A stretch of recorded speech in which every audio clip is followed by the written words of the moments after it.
안녕하십니까. 우주와 천체의 기원이라는 주제로 강의를 하게 된 고등과학원 박창범입니다. 천문학자들이 우주의 기원과 천체의 기원에 대해서 모든 사실을 다 밝히고 알고 있는 것은 아니지만 인류가 굉장히 오래전부터 궁금해하던 큰 주제이죠. 그래서 오늘 이 주제를 가지고 강의를 하고자 합니다. 저는 고등과학원 물리학부의 교수로 있습니다. 천문학 연구를 하고 있습니다. 제가 이 사진을 보여드리는 것을 굉장히 좋아하는데요. 그 이유는 지금은 이런 장엄한 밤하늘의 모습을 볼 수가 없기 때문입니다. 저희 집에서 찍은 사진이고, 제가 3년 전에도 이 강의를 하면서 이 똑같은 사진을 보여드린 적이 있는데, 지금은 가로등이 많이 생겨서 더 이상 이런 밤하늘의 모습을 볼 수 없습니다.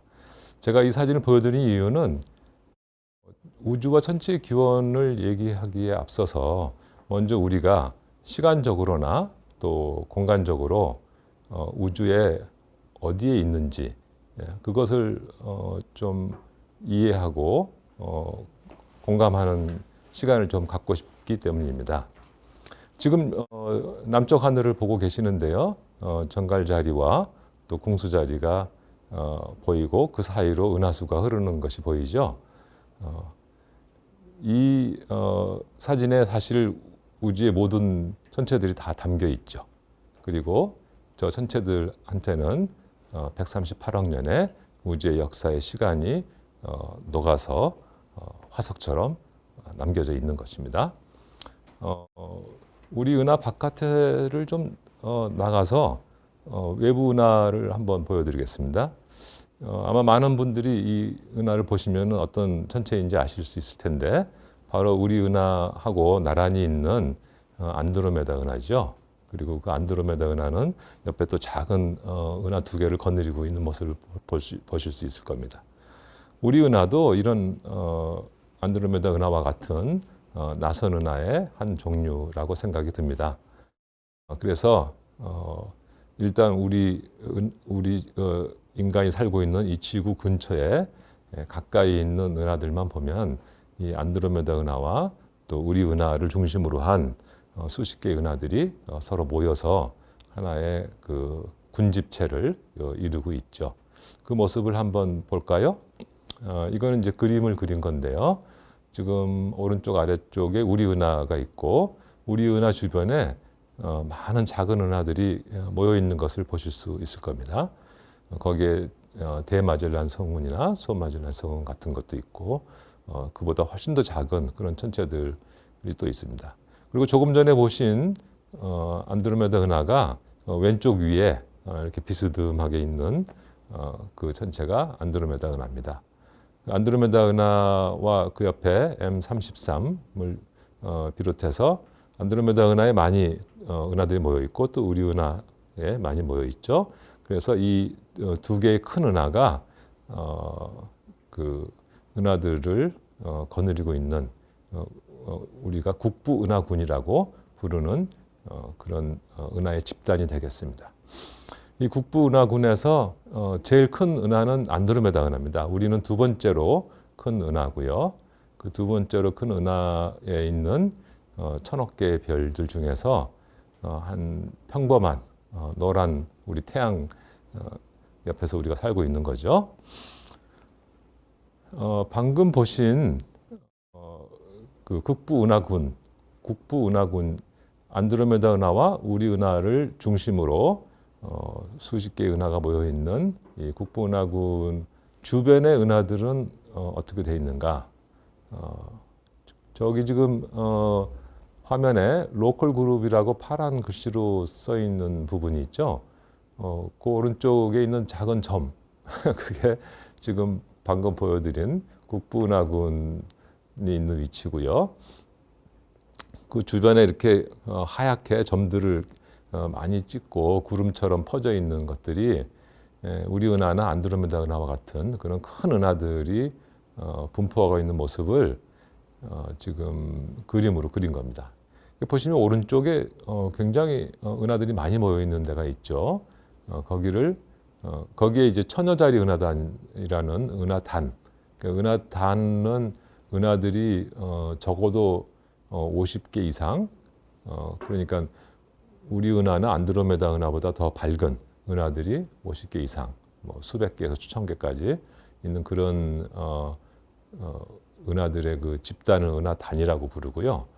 은하단들이 또 은하군이나 은하단들이 여러 개 모여서 지금 그림에서 보시는 것 같이 저렇게 엉성하게 늘어서 있는 지역을 초은하단이라고 부릅니다. 그래서 우리가 있는 위치에 초은하단이다 해서 천여자리 은하단을 중심으로 한 저런 큰 은하들의 연합체가 있는데 그 지역이 이제 국부 초은하단이라고 부르고요. 국부 초은하단의 맨 변두리에 우리 국부 은하군이 있는 겁니다. 그래서 우리가 우주에 공간적으로 봤을 때 우주의 어느 지역에 살고 있는가 하는 것을 여기까지만 보시면은 국부 초은하단이라고 하는, 그러니까 천여자리 은하단을 중심으로 한 이런 큰 그 천체 덩어리가 있는데 그 국부 초은하단의 저 맨 변두리 끝에 두 개의 그 밝은 은하로 이루어진 조그만 은하군이 있는 겁니다.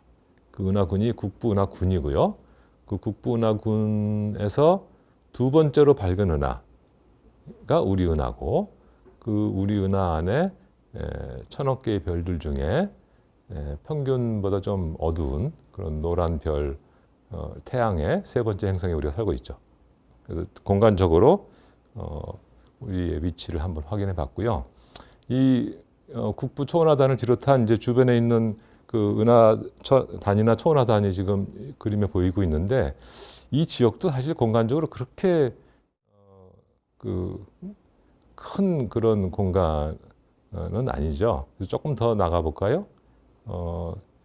이게 이제 제가 왼쪽 아래 조그맣게 부채꼴 모양으로 그림을 그렸는데, 방금 보신 이전 슬라이드에서 보신 그 지역은 저 부채꼴의 꼭지점에 있는 거기 꼭지점에 이렇게 점들이, 까만 점들이 있죠. 이 부채꼴 안에 있는 점들은 하나가 다 은하들입니다. 그리고 아까 보신 그 지역 전체가 저 부채꼴 꼭지점의 몇 개의 점에 해당됩니다. 그래서 저 부채꼴의 반지름이 150이라고 써 있는데요. 제가 단위를 제대로 적진 않았는데 150 그 메가파섹, 그러니까 1메가파섹은 300만 광년입니다. 300만 광년. 그래서 저것은 저 반지름이 4억 5천만 광년이죠. 저 부채꼴의 반지름이. 이게 뭐 몇억 광년이라고 얘기를 하면 감이 잘 안 오실 거기 때문에 그냥 공간적으로 상대적인 비교를 하시면은 충분할 것 같습니다. 그래서 아까 말씀드린 대로 이 부채꼴의 왼쪽 귀퉁이에 있는 조그만 그 까만 점들이 있는 지역, 그것이 조금 전에 보신 국부 초은하단을 포함한 우리 동네에 있는 큰 천체들이 있는 지역이 저기에서는 저렇게 조그맣게 지금 보이고 있는 겁니다. 저게 1986년에 만들어진 우리 주변의 우주의 그 물질 분포의 사진입니다. 예. 그 다음에 그로부터 한 10년 정도 후에 은하들의 공간 분포 탐사가 더 진행이 돼서 이제 더 큰 영역의 은하들 분포가 이제 보여지게 됐는데요. 지금 저기서 보여드린 바와 같이 더 큰 영역으로 갔을 때도 은하들이 큰 그런 구조를 형성하고 있는 것이 보이죠. 저기서 한 200이라고 돼 있는 200에서 300 사이에 약간 이런 아크 모양의 이런 천체가 크게 있는데, 이제 그런 천체들이 이제 우주 거대 구조라고 합니다. 그러니까 초은하단보다 초은하단은 은하군이나 은하단들이 모여서 만든 게 초은하단이고, 그런 것들이 여러 개 또 늘어서 있는 걸 우주 거대 구조라고 하는데, 그런 천체들이 보이죠. 그 다음에 또 그로부터 또 한 10년이 더 지나서 헥토맵 서베이라는 것이 만들어졌는데 지금 뭐 이제 상당히 멀리까지 갔죠. 이 부채꼴의 반지름은 100억 광년입니다. 여기 오른쪽 아래에 써 있죠. 100억 광년까지는 조금 못 본 그 탐사인데요. 여전히 우주에 많은 은하들이 여러 가지 흥미로운 천체들을 이루고 있는 것을 볼 수 있고, 이것이 이제 우리가 우리 위치에서 우주를 쭉 둘러봤을 때 이제 은하들이 저런 분포를 하고 있다 하는 것을 이제 알려주고 있는 겁니다. 그래서 지금 아까 저희 집 마당에서 본 하늘의 모습부터 출발을 했는데 지구와 태양계를 떠나서 또 우리 은하를 떠나서 안드로메다와 함께 있는 우리 국부 은하군을 방문을 했고, 그 국부 은하군이 속해 있는 국부 초은하단을 보았고, 그 국부 초은하단이 우리 주변에 있는 많은 그 은하로 이루어져 있는 거대 구조의 일부분이고, 또 더욱더 멀리 우주를 들여다봤을 때 지금 사진에서 보는 바와 같이 정말 다양한 색깔과 모양과 크기, 질량이 다른 그런 은하들이 끝없이 펼쳐져 있다는 사실을 알게 되었습니다. 이렇게 시간적으로나 공간적으로 우리의 위치를 파악하고 그 안에 있는 천체들을 발견을 하고 연구를 하면서 이제 우리 우주에 대한 어떤 이론적인 모형을 사람들이 만들게 됐는데요. 그것을 우리가 우주론이라고 하죠. 우주론은 우리가 관측 가능한, 우리가 보고 있는 이 우주에 대해서 시간과 공간, 또 그 우주가 가지고 있는 여러 가지 형태의 물질들, 또 그 물질들이 만들어 놓은 여러 가지 종류의 천체들, 이런 것들이 어떤 모양과 어떤 양을 가지고 있고 또 어떤 과정을 거쳐서 오늘날과 같은 이런 찬란한 우주가 됐는지, 이런 시나리오를 만들어 놓는 것이 우주론이 되겠습니다. 그래서 여기 지금 읽어보시면은 일단 시간적으로 우주는 138억 년 전에 태어났다, 이렇게 돼 있죠. 그 얘기는 우주가 과거로는 유한하다는 겁니다. 과거로는 우주의 시작점이 있었고 그 이전에는 우주가 존재하지 않았죠. 그래서 이제 우리는 138억 년 전에 우주가 기원한 것으로 현재 이해하고 있고요. 무한 크기로 태어나 영원히 팽창하고 있으며 이렇게 가죠. 우주는 앞으로는 영원히 존재할 것이다 하는 얘기를 하고 있습니다. 그러니까 우주의 시간은 미래로는 무한하다. 과거로는 유한해서 우주의 나이가 존재하지만 미래로는 시간은 무한히 흐를 것이다. 그 다음에 공간적으로는 우주가 무한하다고 지금 돼 있죠. 무한 크기로 태어나, 이렇게 돼 있습니다. 흔히 교양 과학 또 천문학 소개를 하면서 우주가 과거에 이렇게 아주 그 원자처럼 고온 고밀도의 작은 알갱이로 있다가 그것이 터져서 이렇게 팽창을 하면서 오늘날과 같은 그런 우주가 됐다. 그것을 이제 빅뱅 우주론, 빅뱅 모형이다, 이렇게 설명하는 그런 경우가 많이 있는데요. 그건 이제 공간 개념을 잘못 이해하시고 하는 얘기고, 현재 우주론에서 우주의 팽창과 또 공간의 규모라고 하는 그 개념은 균일 공간을 뜻합니다. 그래서 균일 공간 중에서 공률이 0이거나 음수이면은 우주는 무한하죠. 그래서 우주는 태어난 직후부터 이미 무한한 상태입니다. 그래서 그 무한한 상태의 우주 공간이 계속 더 늘어나고 있는, 그래서 우주가 어느 경계가 있어서 그 경계로 그 울타리가 자꾸만 이렇게 확장되는 그런 개념이 아니라 우주는 경계가 없는 거죠. 경계와 중심이 있다는 것은 균일하지 않다는 거거든요. 그래서 균일한 공간은 마치 원둘레나 또는 공의 표면처럼 어떤 특정 중심이나 경계가 없는 것입니다. 그래서 현재 학계에서 표준으로 자리 잡고 있는 우주론에서는 균일 공간을 채택하고 있고, 그 채택하게 된 데는 당연히 관측적인 근거에 의해서 채택하게 된 거죠. 그 균일 공간에 따르면 현재 우주는 무한하고, 일단 한번 무한한 우주는 과거에도 계속 무한한, 그래서 탄생 직후부터 무한한 상태로 계속 팽창을 하고 있고, 이 팽창은 영원히 지속된다 하는 얘기를 이제 하고 있습니다. 그리고 우주 안에 채워져 있는 물질의 종류라고 하는 것은 우리가 계속 지금 알아내고 있는데요. 현재까지 알아낸 바로는 우주에서 지금 중요한 물질 성분이라고 할 수 있는 것은 빛이 있고요. 빛 에너지, 또 중성미자가 발견돼 있고, 또 중입자, 여러 가지 핵자를 포함한 양성자, 중성자 같은 그런 입자를 포함한 중입자들이 있고요. 그 다음에 이제 아직 있는 거는 확실한 것 같은데, 그 양성자, 중성자처럼 우리가 정체를 훨씬 좀 잘 파악한 그런 물질이 아닌 그런 물질들이 있는데, 그게 이제 암흑물질과 암흑에너지가 되겠습니다.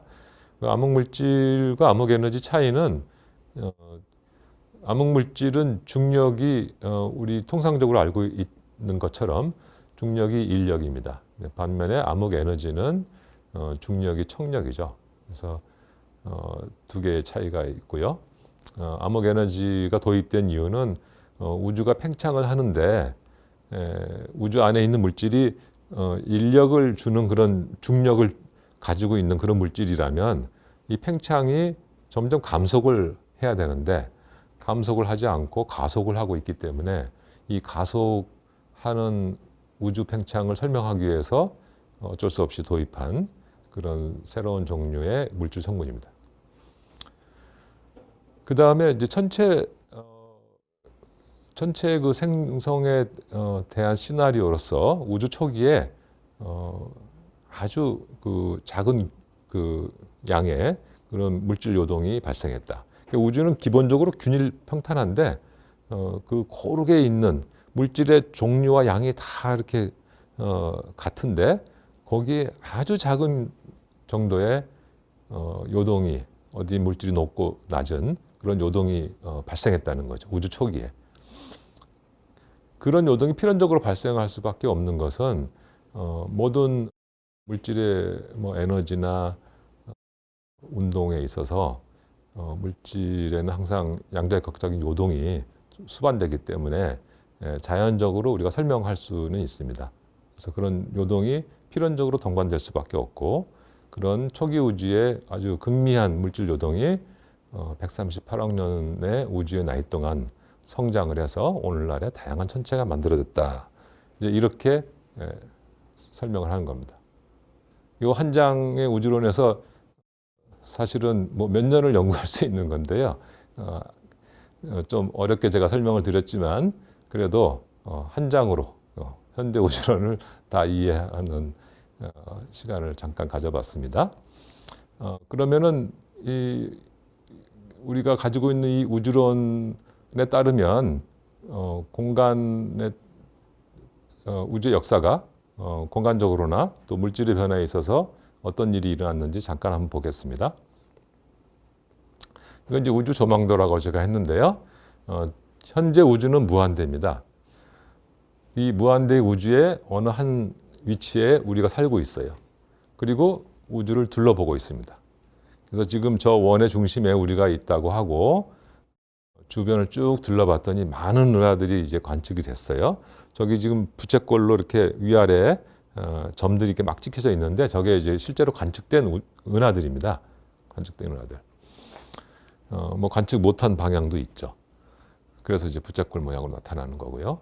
그다음에 쭉 바깥으로 보면은 저기 이제 겹선 두 개가 이렇게 선 두 개가 이렇게 있는 겹선이 있죠. 그 겹선의 바깥쪽이 이제 그 대폭발 특이면 좀 어려운 말로 하면 우주 지평선, 그러니까 우주는 무한대지만 현재 내가 볼 수 있는 우주의 거리는 유한합니다. 왜냐하면은 아까 말씀드렸다시피 우주의 나이가 138억 년으로 유한하죠. 그런데 내가 우주를 본다고 하는 것은 빛을 통해서 저쪽에서 오는 빛을 내가 받아들여야 내가 그 빛을 발한 대상을 볼 수가 있잖아요. 그런데 그 빛의 속도가 유한하죠. 그래서 우주의 나이라고 하는 유한한 시간 동안 유한한 속도를 가진 빛으로 내가 볼 수 있는 지역은 한계가 딱 있는 거죠. 그 최대 거리가 우주 지평선입니다. 그래서 저 겹선의 바깥 선이 우주 지평선이고 저기까지만 지금 현재는 우리가 우주를 볼 수가 있는 거고, 앞으로 시간이 더 흐르면 더 뒤에 더 멀리 있는 지역에 있는 빛이 우리한테 도달을 할 겁니다. 그래서 더 바깥에 있는 지역을 우리가 볼 수 있게 됩니다. 우주 지평선이 점점 확장이 되는 거죠.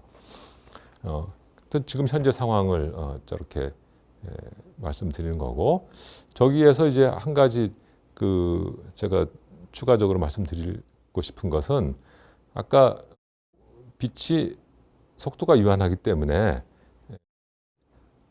저 우주 지평선에서부터 나까지 오는데 걸리는 거리가 바로 우주의 나이인 그런 지역이라고 설명을 드렸죠.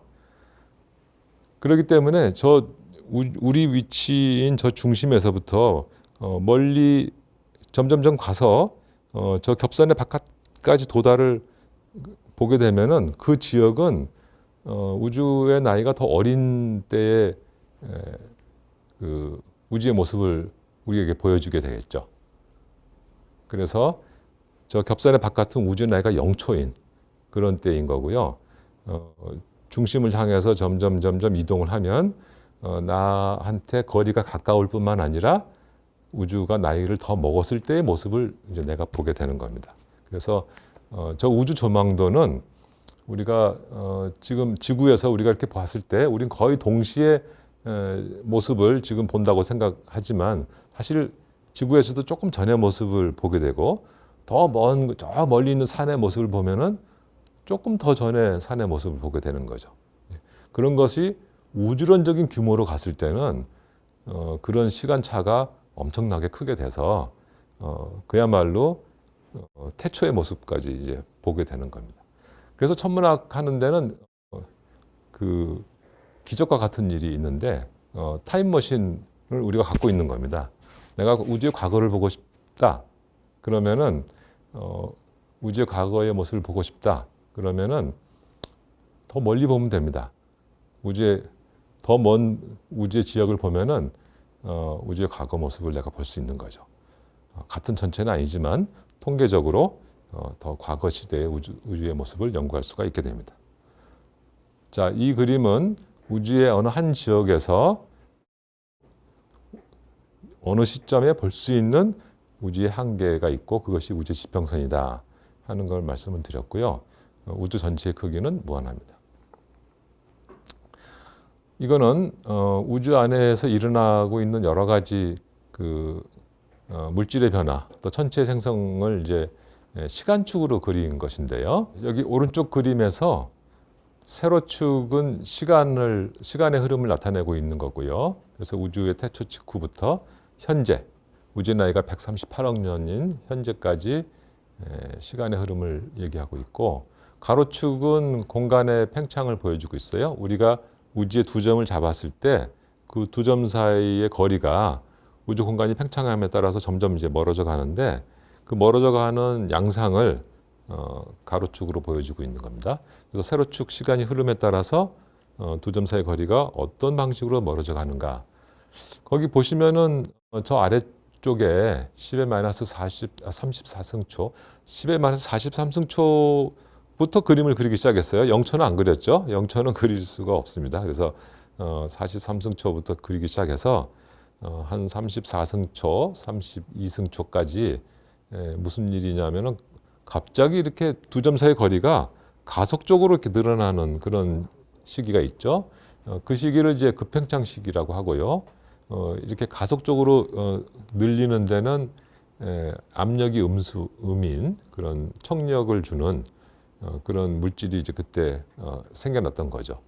그리고 그 물질에 어떤 양자역학적 요동이 있어서 그것이 물질의 요동을 발생했다 이제 하는 겁니다. 그래서 저때 이제 급팽창이 있었고 물질의 요동이 발생했다 하는 거고요. 그다음에 쭉 시간이 지나서 우주의 나이가 38만 년 정도 됐을 때 거기에 빛과 물질의 분리 이렇게 돼 있습니다. 뭐 우주 배경복사라는 말을 혹시 들어보신 분이 있을지 모르겠는데, 저때 이전에는 그 빛과 또 물질이 그때 이제 수소를 생각하면은 수소는 양성자 하나하고 전자 하나로 이루어져 있죠. 근데 우주의 온도가 높았기 때문에 전자가 양성자에 이렇게 붙어 있지를 못하고 그냥 돌아다니고 있었습니다. 그래서 이 전자 그 자유롭게 돌아다니고 있는 전자가 빛하고 자꾸만 충돌을 해서 빛이 제대로 전파가 되지가 않았어요. 그래서 마치 햇빛이 내려와도 구름이 있으면 해를 볼 수 없듯이 이제 빛이 전자와 산란이 돼서 있었던 시기고, 38만 년이 되면은 우주의 온도가 떨어지면서 전자와 양성자가 붙어서 수소가 됩니다. 그래서 이 수소가 이제 됐기 때문에 전자가 이제 없어져서 빛이 마음대로 전파할 수 있게 된 거죠. 그게 이제 오늘날 우리가 우주 배경복사라고 부르는데요. 그 우주 배경복사가 발생한 시점이고, 또 그때 이후로부터 이런 핵자로 이루어져 있는 물질들이 붕괴가 시작이 돼서 오늘날 그 은하나 또 큰 그 성단이나 또 개개의 그 별들, 또 별들 주변에 행성들이 생성할 수 있게 된 그 시점이 이제 저때부터라고 할 수 있겠죠. 그래서 오늘날 138억 년이 지난 오늘날 우주에는 급팽창 시기에 발생한 밀도 요동이 우주의 나이 38만 년일 때부터 붕괴하기 시작해서 여러 가지 천체들을 만들어 가지고 있다 하는 것이 현대 과학이 가지고 있는 우주에 대한 시나리오가 되겠습니다. 현재 우주론을 가지고 사람들이 이 이론에 따르면은 우주에는 무슨 일이 일어났을까? 과거를 한번 복원을 해보고 싶은 생각이 들겠죠. 그리고 우리가 아직 관측하지 못한 그런 우주의 지역, 어떤 특수한 지역, 또는 관측하지 못한 그런 우주의 시대, 이런 시대를 아직은 관측은 못했지만 우리가 가지고 있는 이론에 따르면 예상을 할 수 있겠죠. 그래서 그런 예상을 하고 앞으로의 관측에 대비하고 그런 목적으로 수치 모의 실험을 합니다. 그래서 우주 진화 및 천체 생성 수치 모의 실험이라고 하는 분야가 이제 우주론에서 굉장히 이 주도적인 그런 역할을 이제 하고 있는데요.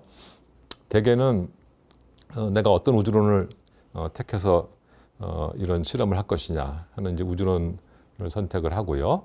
그 다음에 그 우주론이 예측하는 초기 밀도 요동을 발생을 시킵니다.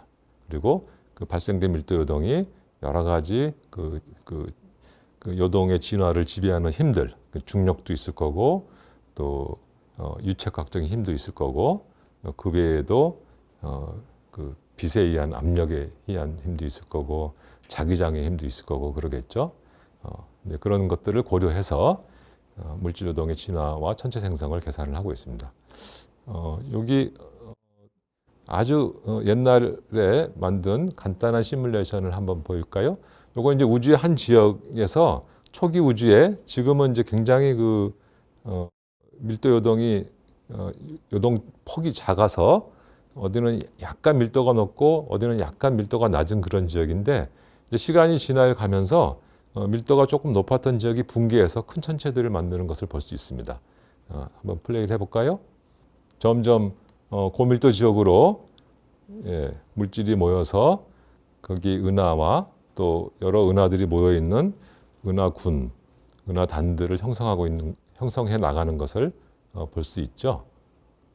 이렇게 그 초기에 어떤 모형을 선택을 해서 그 모형 주는 어떤 독특한 초기 조건을 가지고 계산을 해서 그 우주에서 무슨 일이 우주의 역사 동안에 일어나는가, 그것을 보는 것이 이제 우주론적 수치 모의 실험이라고 합니다. 우주 모형을 선택을 한다. 그게 무슨 말일까 하고 이제 궁금해하실 수 있잖아요. 우주 모형을 바꾸는, 우주 모형의 종류를 바꾸는 방법이 여러 가지가 있는데, 이제 그 중에 하나가 초기 우주에 발생한 그런 밀도 요동의 그 성격을 바꿀 수가 있습니다. 그래서 예를 들어서 초기 우주에 밀도 요동의 작은 규모의 그 요동이 심한 경우, 또는 작은 규모의 요동이 거의 없는 경우, 뭐 이거 차이를 제가 한번 본 건데요. 저기 화이트 노이즈라고 하는 백색 잡음이라고 하는 그 우주 모형은 작은 규모의 요동이 굉장히 많이 발생했던 그런 우주고요. 저기 HDM이라고 하는 뜨거운 암흑 물질이 이제 많은 그런 그 우주 모형에서는 작은 규모의 요동이 거의 없습니다. 그래서 저 우주에서 이제 생긴 천체들은 굉장히 큰 천체들은 생겨나지만 이렇게 작은 은하들 또 은하군들은 보이지가 않죠. 그래서 선택한 우주 모형에 따라서 저렇게 그 우주 진화의 결과가 달라질 수 있다 하는 것을 예시해 보여드린 것입니다. 이건 이제 우주 진화 수치 모의 실험, 표준 우주 모형이 예측하는 그런 우주의 모습이 관측된 우주와 얼마나 비슷한가 하는 것을 보여드리는 건데요.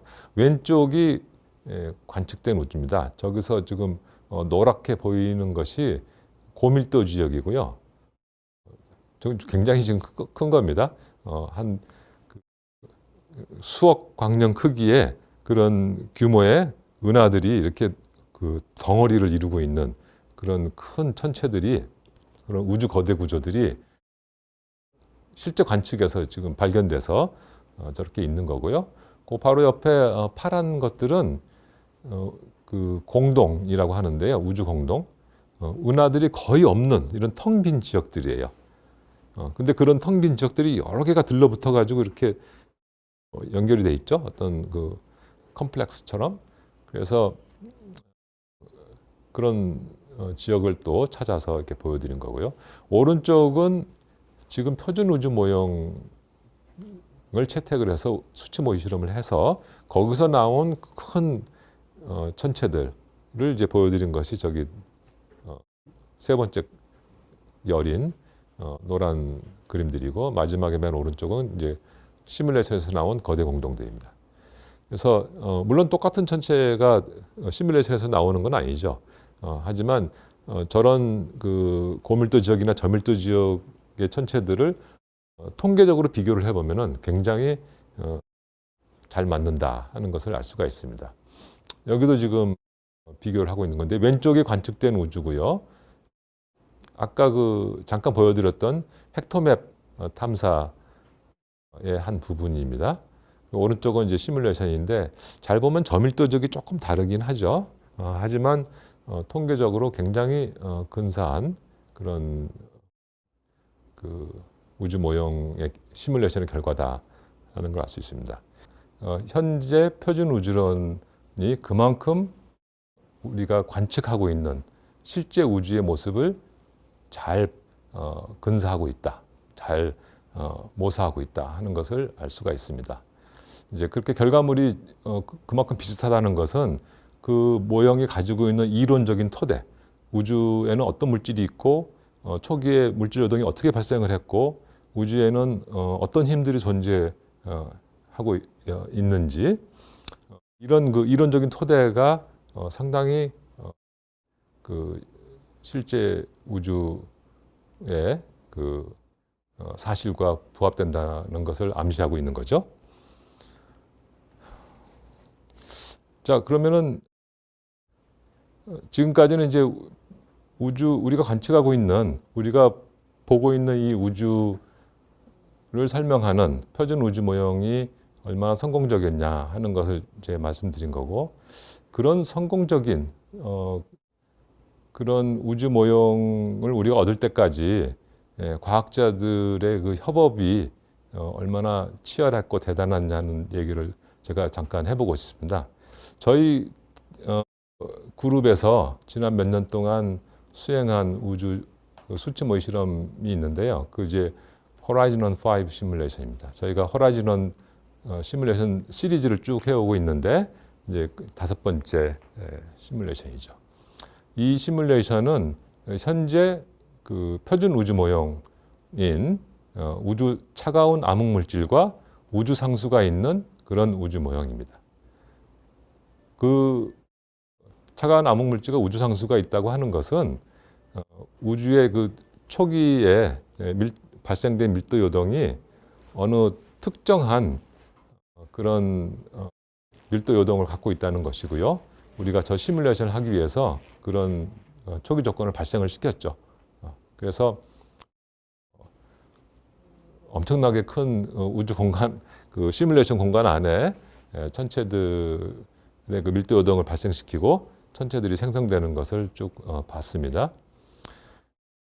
이 슬라이드는 이제 여기에 관여된 여러 연구자들의 그 사진을 지금 보여드리고 있는데요. 이제 크게 보면은 저희 고등과학원 연구자들과 그 다음에 우리 국내에는 이제 고등과학원과 한국천문연구원 또 키스티 이런 기관들이 이제 협력을 했고요. 프랑스에서는 천체물리연구소, 파리 천체물리연구소 IAP가 관여를 했고, 영국에서는 헐 대학, 유니버시티 오브 헐 대학이 이제 관여를 했습니다. 그래서 제가 이 말씀을 드린 이유는 과학적 진보가 어느 한 연구자에 의해서 이루어지기는 지금 힘든 그런 시기고요. 이런 그 여러 과학자들의 협업이 지금까지 우리가 할 수 없었던 그런 새로운 일을 할 수 있다 하는 것을 이제 말씀드린 겁니다.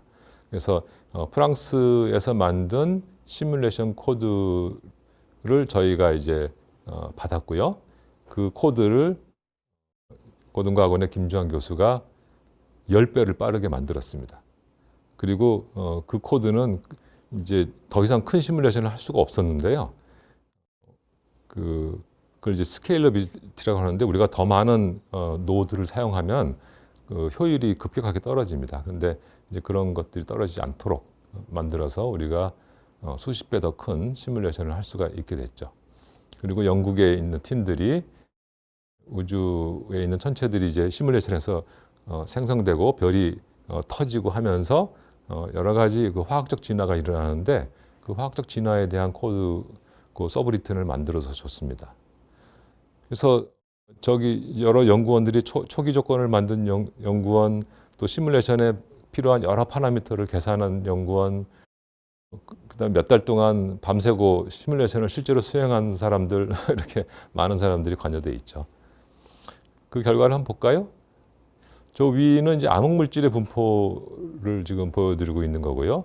저 아래는 가스와 별들의 분포를 보여드리고 있는 것입니다. 그래서 지금 오른쪽으로 쭉 길이가 1기가파섹이니까 약 어떻게 되나요? 30억 광년? 예, 30억 1기가파섹. 예. 30억 광년 정도 되겠어요. 현재 저 정도 분해능을 가지고 시뮬레이션 한 세계 가장 큰 시뮬레이션보다 10배 정도 큰 시뮬레이션이 되겠습니다. 그 다음에 이 그림은 아까 이제 그런 이건 좀 다른 분이 한 시뮬레이션에서 나온 그림인데요.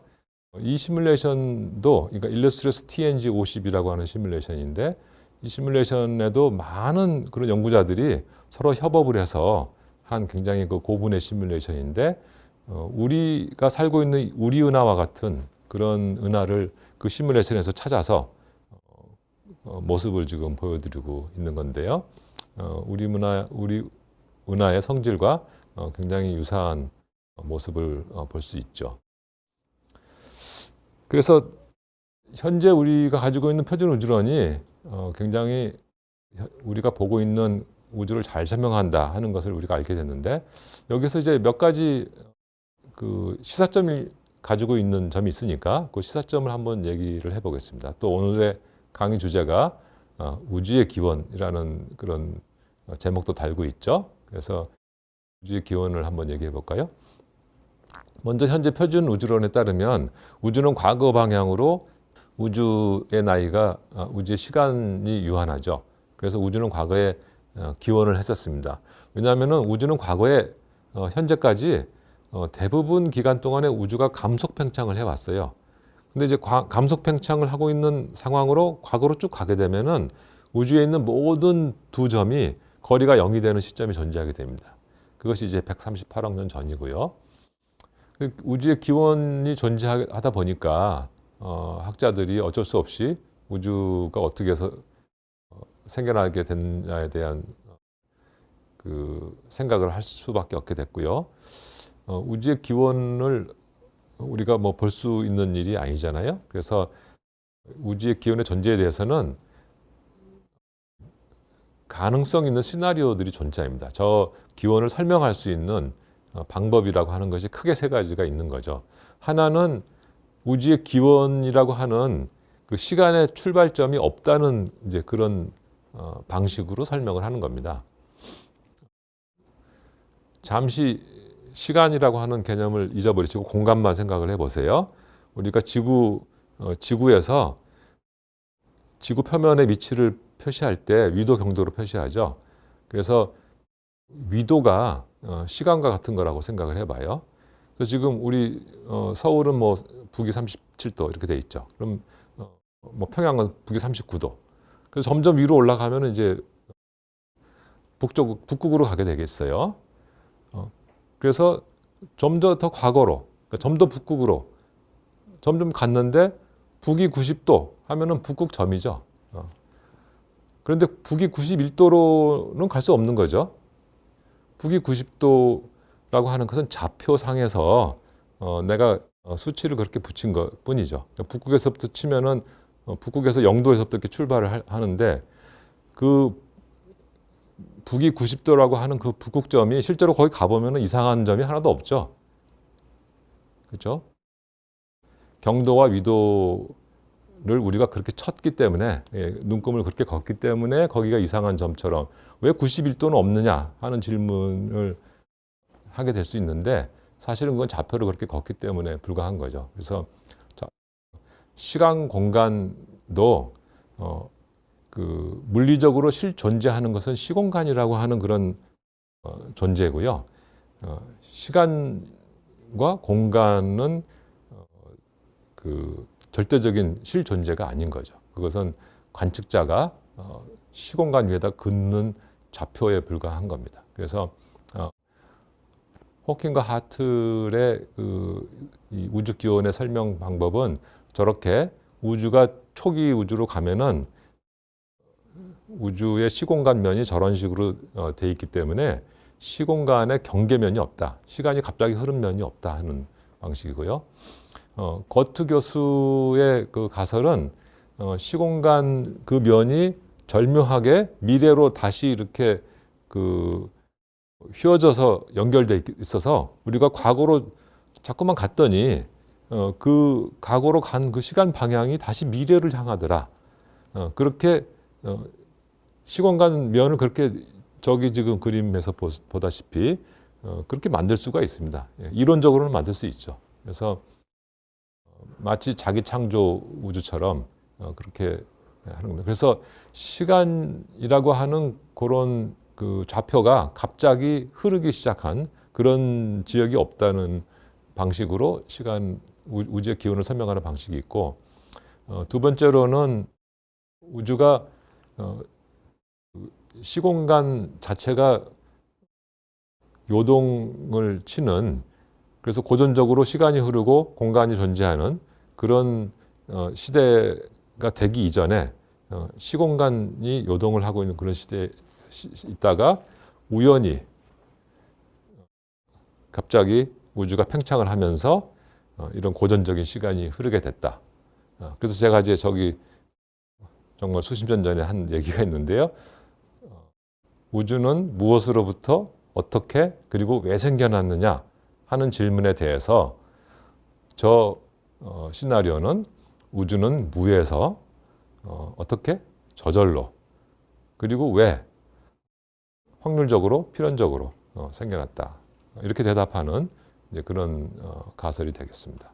그리고 또 하나 이제 그 우주 기원을 설명하는 어떻게 하면 회피하는 그런 방법이 이제 다우주론이죠. 요새 뭐 다중우주에서 이제 많이들 얘기하는데 다중우주라고 하는 개념이 이제 조금 몇 가지가 있지만 뭐 이미 90년대부터 80년대부터 나온 이제 아이디어는 이제 이미 다우주론이 그때부터 있었죠. 그래서 저렇게 여러 가지 그 서로 인과적으로 그 소통할 수는 없지만 연결돼 있는 그런 일종의 그 무한한 네트워크에 그런 우주가 존재할 수 있다. 그렇죠. 그래서 우주 기원을 설명하는 방법이 이제 만족스럽지 못할 수는 있겠지만은 어차피 우주 기원은 우리가 관측할 수가 없고 또 현재의 물리 법칙을 설명하는 것도 사실 넌센스가 되겠죠. 왜냐하면은 물리 법칙이라고 하는 것 자체가 우주 기원의 피조물이기 때문에 그 물리 법칙이 이미 존재하고 그 법칙으로부터 우주를 만든다는 것은 우주 기원 이전에 법칙이 존재하는 거잖아요. 그래서 이건 달걀이 닭보다 먼저 존재하는 것처럼 되는 거죠. 그래서 이런 그 자연 법칙과 함께 동시에 우주 기원을 설명하는 그런 그 방식으로 우주 기원을 이제 얘기해야 되는데 그것은 과학의 기본 전제에서 어긋나기 때문에 과학적으로 접근할 수 있는 그런 문제는 아니라고 생각합니다. 그 다음에 또 하나 이제 우주 종말의 존재가 있는데요.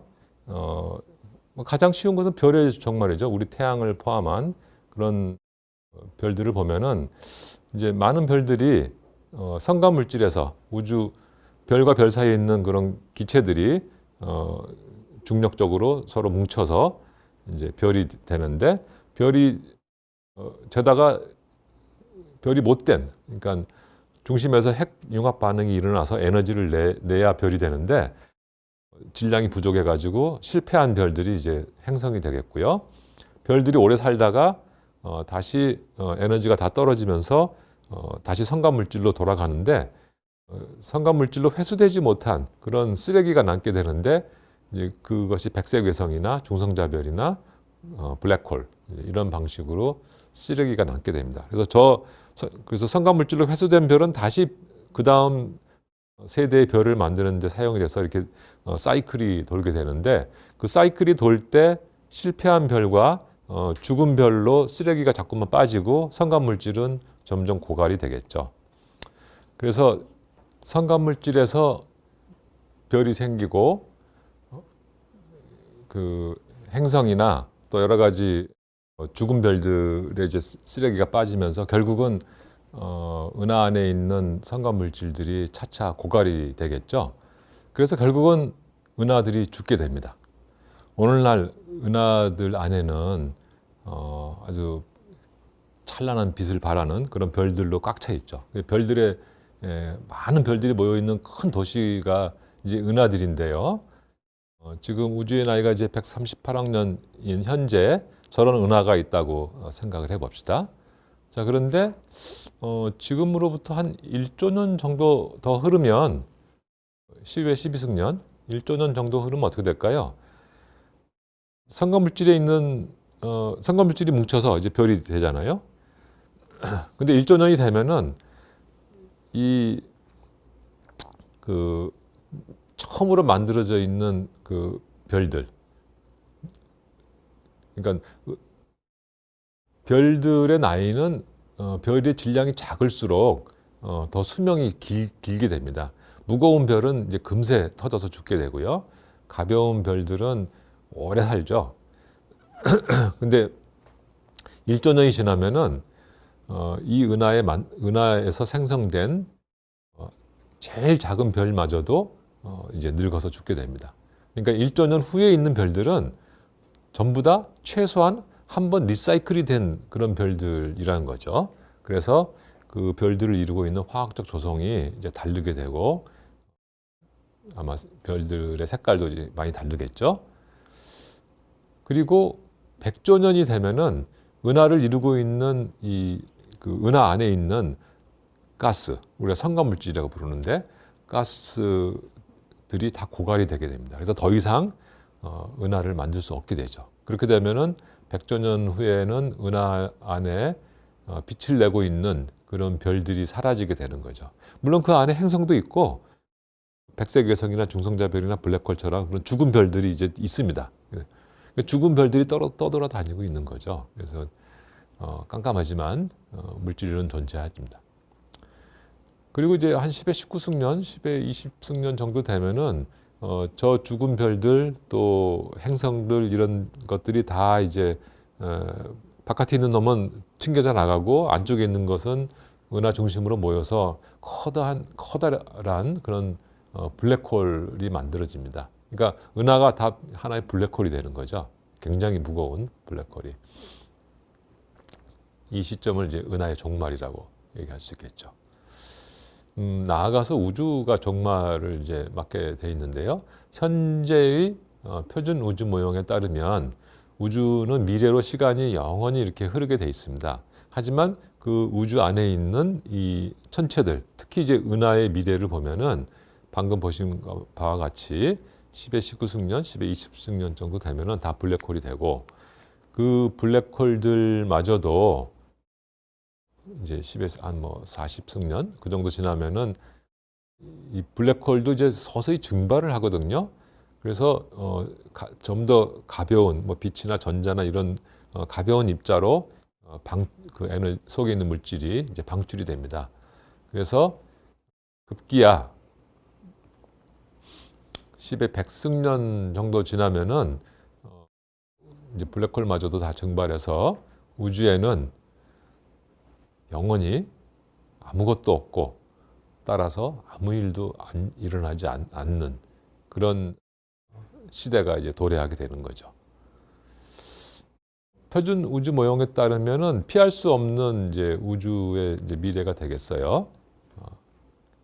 표준 우주 모형이 지금 현재로 봤을 때는 틀릴 가능성이 별로 없을 것 같은데, 물론 뭐 가능성 자체가 없는 건 아니어서 이제 수정될 수는 있겠죠. 하지만 지금 현재 지금 우주론 학계에서 예측하고 있는 우주의 미래는 이렇습니다. 물론 10의 100승년이라고 하는 그 시간 규모라는 건 굉장히 인간의 그 시간 규모로 봤을 때는 굉장히 긴 시간이죠. 하지만 우리가 궁극적으로 그 시간이 길든 짧든 간에 궁극적으로 봤을 때 우주는 종말을 맞이할 수밖에 없는 그런 운명으로 이미 정해져 있다면은 아마 우리가 그 삶을 대하는 또 자연을 대하는 태도가 굉장히 달라질 수 있을 것 같은데요. 여러분들 혹시 읽었는지 모르겠지만은 그 테드 창의 숨이라는 날숨이라는 그런 단편 소설이 있죠. 거기 보면은 인간들 그 소설에 나타나는 인간들은 공기의 흐름으로 살게 됩니다. 그래서 공기 충전기가 있어야 이제 살게 되는데요. 그 공기 충전을 이제 충전소에서 합니다. 근데 공기 충전을 자꾸만 하면은 대기압이 점점 이제 올라가서 나중에는 공기 충전소와 대기의 기압 차가 없어지게 되면 충전을 못 하게 되고 공기 충전을 못 하게 되면 모든 인간은 다 죽게 되죠. 그래서 이제 언젠가는 공기 충전을 못 하게 되는 시점이 이제 미래에 존재하는 걸 알면서 사람들이 살아가고 있어요.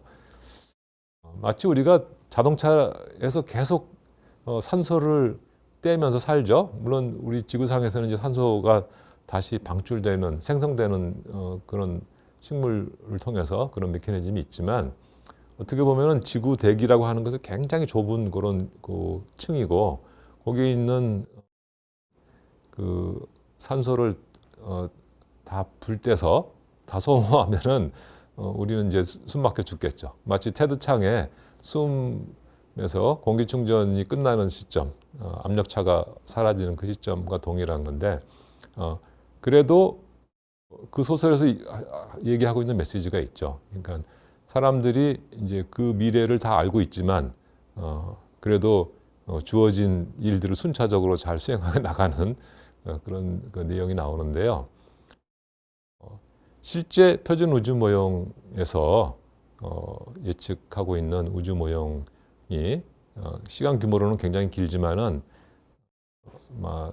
이런 미래가 우리한테 중요한 시사점을 던져준다고 생각합니다.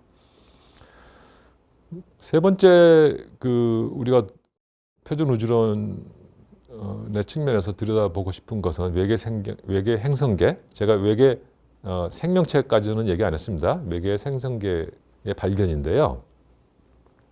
이거 한 20년 전, 한 30년 전만 해도 외계 행성계가 발견이 안 돼 있었기 때문에 굉장히 너무 궁금했어요. 근데 당연히 외계 행성계는 존재하죠. 태양계에만 존재하겠어요? 행성계라는 게.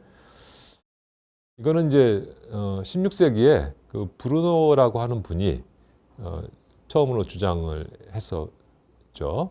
그래서 우리한테 보이는 그 나선 은하와 같은 이 소용돌이와 같은 그런 천체들이 있는데 브루노는 그 천체들이 우리 태양계와 같은 그런 행성계가 다른 데도 있는 거다 이렇게 주장을 했다가 결국은 그 종교계 종교 재판에 넘겨져서 끝내 본인의 의사를 굽히지 않으시는 바람에 화형을 당해서 돌아가셨죠. 근데 1988년에 실제로 외계 행성이 발견이 됐어요. 그리고 92년에 이제 보다 외계 행성의 존재를 확정해주는 그런 행성이 발견이 됐고요. 여기 이제 예시로 이제 그림이 하나 있는데 저 가운데 가위표가 이제 별이 있는 위치인데 그 별의 위치를 이렇게 가렸습니다. 그랬더니 주변에 행성 3개가 이렇게 보이는 것을 보여주고 있는 사진을 이제 있죠. 그 다음에 행성계가 이제 많이 발견이 이제 됐는데 그 중에서 인간과 같은 생명체가 살 수 있는 그런 행성계가 있느냐 하는 것도 또 중요한 얘기가 되겠죠. 대개 이제 저 그림에서 이제 이제 세로축은 별의 질량입니다. 저기 1이라고 하는 것이 이제 태양 질량이고요. 그 1보다 밑에는 태양보다 가벼운 별들이고 가로축은 그 태양 또는 그 별로부터의 거리예요. 그래서 저기 그림에서 이제 오른쪽 위를 보시면은 지구가 거기 있죠. 그래서 지구는 저렇게 생명체가 거주 가능한 영역에 있고 태양보다 더 가벼운 별 주변에 어떤 행성이 있을 때는 그 별에 좀 더 가까이 가서 좀 더 가까이 가 불을 쬐을 수 있겠죠. 가벼운 별은 빛이 더 약하니까. 그래서 저렇게 파랗게 있는 저 띠 안에 들어가면은 생명체가 존재할 수 있는 이제 그런 별들이라는 겁니다. 그래서 지금 현재 제가 이 강의를 준비할 때 2021년 12월 9일 날 지금 외계 행성이 몇 개 발견됐나 하고 제가 찾아보니까 4,891개, 4,891개가 발견이 돼 있습니다. 계속 늘고 있어요, 지금. 이런 걸 가지고 이제 대충 그러면 생명체가 살고 있는 그런 행성은 몇 개나 있을까? 우리 은하계 안에서만 한번 생각을 해보면요. 태양과 같은 별이 모든 별들 중에 태양과 같은 별들이 이제 한 10분의 1 정도 된다고 보고 또 그런 별들 중에 한 5분의 1 정도에는 지구와 같은 그런 생명체가 거주 가능한 그런 행성이 있을 것이다. 이렇게 예상을 합니다. 그렇게 보면은 우리 은하에만 해도 한 100억 개 정도의 생명체가 있는 그런 행성들이 있을 거다. 이렇게 예상이 들어요. 굉장히 예상치가 많죠. 물론 생명체가 다른 별, 다른 행성에 있다고 하더라도 우리와 교신을 할 수 있느냐 하는 것은 또 다른 얘기입니다. 그래서 교신할 수 있는 지역에 있는 외계 행성체는 굉장히 적죠. 교신할 거리가 이제 교신할 수 있는 그 수단이 별로 없기 때문에.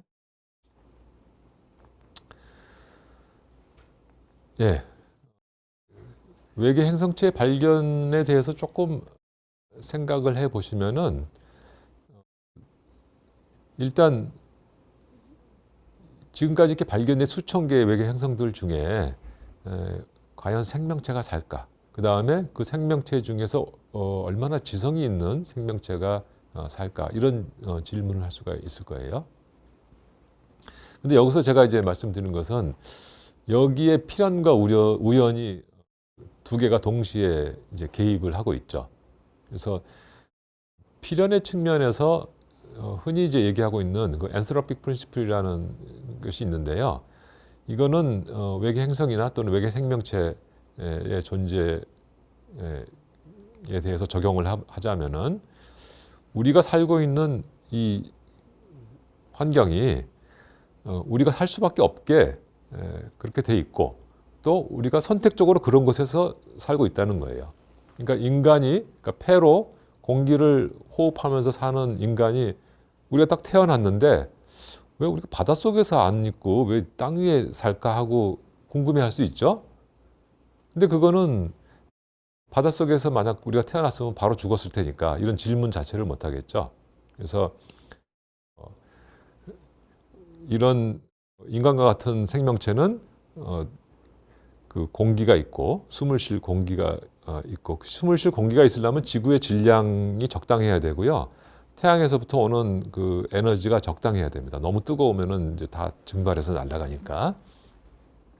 그래서 적당한 별에 적당한 위치에 있는 적당한 질량을 가진 별 위에서 땅 위에서 태어날 수밖에 없는 거죠. 그런 것이 이제 약한 인본적 원리라고 합니다. 선택적으로 그런 것이 특별한 곳에 태어난다. 강한 인본적 원리는 아예 이 모든 것을 포함한 우주 자체에 애초부터 언젠가 생명체가 태어나도록 그렇게 갖춰져 있다. 태초부터 우주에 그런 시나리오가 조성이 돼 있다. 이런 좀 더 의도적인 그런 그 강조를 한 것이 이제 강한 인본적 원리가 되겠어요. 그래서 우주가 과연 그러면 그렇게 조정이 돼 있는가 하는 걸 한번 들여다보면은요. 굉장히 그 의심을 할 만큼 그렇게 조정이 잘 돼 있긴 합니다. 예를 들어서 우리가 태어났는데 수명이 100년 정도 되는 인간이 딱 태어났더니 우주의 나이가 10년이다. 뭐 이럴 리가 없죠. 그죠? 우주의 나이가 지금 138억 년인 것은 다 그럴 만한 이유가 있는 겁니다. 우리가 태어났더니 우주 나이가 100조 년이더라. 그럴 리가 없어요. 아까 제가 말씀드린 것처럼 100조 년에는 우리 은하에 있는 모든 별들이 다 불이 꺼지고 성간물질이 고갈이 돼서 새로운 별이 생겨날 수가 없습니다. 그래서 그 옆에서 빛을 쬐이면서 생명체가 살아갈 수가 없게 되는 시대죠. 그래서 우리가 살고 있는 우주가 나이가 그렇게 많을 수가 없습니다. 또 나이가 또 너무 적어서 화학적으로 무거운 원소, 수소나 헬륨보다 무거운 원소가 충분히 축적이 되고 또 그런 것들이 모여서 행성이 되고 행성에서 생명체가 진화할 수 있는 시간적 그 여유를 준 이후에야 우리가 태어날 수 있는 거죠. 뭐 이제 여러 가지 얘기를 할 수 있는데 이제 그 중에 또 하나 저기 제가 쓴 것 중에 중성자, 양성자 질량 차이, 수소의 존재 이렇게 이제 말씀을 드렸는데 중성자와 양성자가 질량이 거의 비슷한데 약간 다르죠. 그래서 중성자의 질량은 1.675 곱하기 10의 마이너스 24승 g입니다. 양성자는 1.672 곱하기 10의 마이너스 24승 g. 그래서 1% 차이도 안 나지만 약간의 차이가 나요. 그래서 그 차이가 왜 중요하냐? 우주가 팽창하면서 점점 식어가는데 아주 과거에는 우주가 굉장히 뜨거웠기 때문에 양성자, 중성자가 막 마음대로 돌아다녔어요. 그러다가 우주의 나이가 이제 온도가 떨어지면은 양성자, 중성자가 서로 들러붙었을 때 이제 다른 놈이 와가지고 때려도 이제 때리는 에너지가 작기 때문에 이걸 떼놓지를 못합니다. 그래서 온도가 떨어지면서 핵자들이 서로 들러붙기 시작하죠. 그런데 양성자, 중성자가 질량이 완전히 똑같았으면 모든 그러니까 양성자의 개수와 중성자의 개수가 똑같게 됩니다. 그러면은 모든 양성자와 중성자가 다 들러붙게 되겠죠. 다 짝을 찾아서. 그래서 헬륨이 만들어집니다. 만약 우주의 수소가 애초에 만들어지지 않고 헬륨이 만들어졌으면은 그 헬륨을 가지고 별이 뭉쳐져서 별에서 에너지가 이제 나와야겠죠. 그러려면은 헬륨이 서로 그 전기적인 반발력을 극복하고 들러붙으려면은 이 온도가 1억 도 정도 돼야 됩니다. 1억 도 되려면 굉장히 질량이 커야 돼요. 그래서 굉장히 많은 양의 성간구름이 모여서 중심 온도가 1억 도까지 올라가는 그런 별을 만들면은 거기서 헬륨이 이제 핵반응을 일으키고 별이 되는데 금세 죽게 됩니다. 그래서 주변에서 행성이 생기고 그 행성에서 생명체가 진화할 만한 시간적 여유를 줄 수가 없어요. 그냥 뭐 100만 년 만에 터져서 죽으니까. 그런데 중성자와 양성자의 질량이 약간 달랐어요. 그래서 태초에 온도가 식으면서 중성자와 양성자가 서로 들러붙을 때 중성자가 더 무거우니까 조금 더 적었습니다. 그래서 중성자와 양성자가 다 들러붙고 양성자 개수가 남았어요. 그 남은 양성자가 수소가 됩니다. 수소입니다, 바로. 그래서 훗날 그 수소 구름이 뭉쳐서 속에 온도가 올라가면 수소가 이제 핵융합 반응을 일으키는데요. 수소가 핵융합 반응을 일으키는 데는 1억 도가 아니라 1000만 도면 됩니다. 그래서 1000만 도 정도에 올라갈 정도의 질량만 가지면은 별이 되고요. 그 별은 굉장히 오래 살죠. 그래서 작은 별은 아까 말씀드린 대로 1조 년까지 사는 거예요. 그러니까 그 옆에서 불을 쬐면서 오랫동안 진화할 수 있는 그런 시간이 제공이 되고 생명체가 이제 발생하게 된 거죠. 그래서 양성자와 중성자 질량차, 저것은 정말 그 신의 한 수가 되겠죠. 이런 그 우연으로 보이지만 사실은 오늘날 생명체와 지적 생명체의 탄생에 아주 최적의 선택으로 이렇게 주어졌는데 과연 우연으로만 이런 모든 것이 다 조정이 됐을까 하는 이제 생각을 하게 만들 정도로 정말 우주는 정교한 조정이 되어 있는 상태입니다. 네, 마지막으로 아까 중간에 이런 과학적 진보를 이루기 위해서 많은 학자들이 서로 협력을 하고 정말 그 인종과 국적을 초월해서 공동 연구를 하고 있는데 그것이 이제 특히 천문학 분야에서 굉장히 활발합니다. 아마 천문학의 연구 대상은 하늘이고 하늘은 매일 돌기 때문에 어느 나라가 소유할 수가 없죠. 그래서 전 세계적으로 천문학 분야는 굉장히 특이한 그런 연구 여건을 가지고 있기 때문에 공동 연구가 국제적인 공동 연구가 더욱더 활발한 거 아닌가 생각을 하고요. 이거는 이제 3년 전이네요. 3년 전에 아직 코로나 시대가 도래하기 직전에 국제 우주론에 대한 국제학회를 개최했을 때 오셨던 여러분들을 모시고 찍은 사진입니다.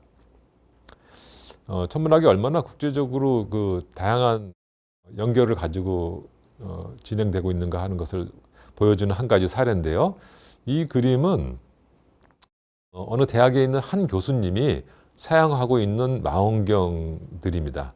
그래서 지상의 망원경들, 또 우주의 망원경들을 다 이제 사용을 하고 있는데 얼마나 여러 나라 망원경에 또 지상과 그 우주의 망원경들을 다양하게 사용하고 있는가 하는 것을 이제 볼 수 있죠. 이렇게 그 외국에 있는 그런 시설도 내가 이렇게 중요한 연구를 하고 싶은데 그 망원경을 쓰고 싶습니다 하면은 심사를 해서 쓸 수 있게 해줘요. 저렇게 다 학자들 간의 교류를 이제 해 나가고 있죠. 네, 마지막으로 이제 가장 최근에 제가 그 참가한 학회인데요. 이거는 이제 대만에서 이루어져 있는 대만에서 개최한 학회인데 이 학회에 개최해서 학자들이 또 특히 천문학자들이 우주를 이해하고 또 그 이해한 우주로부터 그 인간의 존재와 또 미래에 대한 어떤 세계관, 우주관을 갖는데 얼마나 많은 사람들이 그 서로 활발한 그런 교류를 통해서 이런 그 우주를 이해하기 위한 그런 노력이 진행되고 있는가 하는 것을 이제 보여드리기 위해서 제가 이 슬라이드를 보여드렸습니다.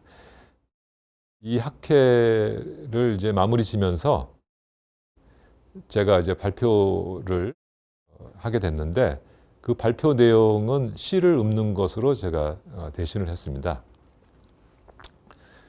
그래서 지금 이 시는 이제 제목이 수바루인데요. 수바루는 저 오른쪽에 보이는 저 망원경의 이름이기도 하고요. 저 망원경 천문대 사진이 보이죠? 저 천문대는 일본이 소유하고 있는 8m급 구경을 가진 망원경이 저 천문대에 지금 들어가 있습니다. 그리고 지금 저 천문대 위를 보면은 위에 밝은 별이 하나 있죠. 그 밝은 별 위에 희끗하게 이제 여러 개 작은 별들이 이렇게 모여 있는 게 보이죠. 저게 플레이아디스 성단이라는 그런 성단이고요. 우리 고유 이름으로는 좀생이 별입니다. 좀생이 별이라고 하고 중국어로는 묘수라고 하고 그리고 일본어로는 수바루라고 합니다. 수바루라는 일본 차도 있죠. 그래서 그 일본의 망원경이지만 저 좀생이 별이라고 하는 저 별은 동양의 나라에 있는 모든 사람들이 항상 축제와 또 그 새해를 여는 그런 기념으로 사랑해 왔던 그런 별이기 때문에 제가 수바루라는 제목으로 시를 읊는 것으로 이 학회의 그 마지막 결론 발표를 대신을 했고요. 이것을 통해서 그 전 세계 학자들이 함께 공동의 노력을 해 나가자는 그런 메시지로 이 시를 읊었습니다. 참 이 시의 제목을 제가 좀생이별 이렇게 안 하고 수바루라고 한 이유는 이 학회가 저 수바루 천문대에서 개최한 학회였습니다. 그래서 비록 일본 이름이지만 제가 수바루라는 이름으로 시를 짓게 됐습니다. 자, 한번 읽어보겠습니다. 수바루, a flock of stars living in the universe since before the genesis of human race. Today became stars of Asia, giving birth to festivals and abundance. Of heaven were established the disciplines on an island in the far east of Asia, and stars of friends landed gently on the island on our minds. The great will of the world we will gather, like a flock of stars we will gather. So the gates of heaven will open, so the gates of life will open. 네, 감사합니다.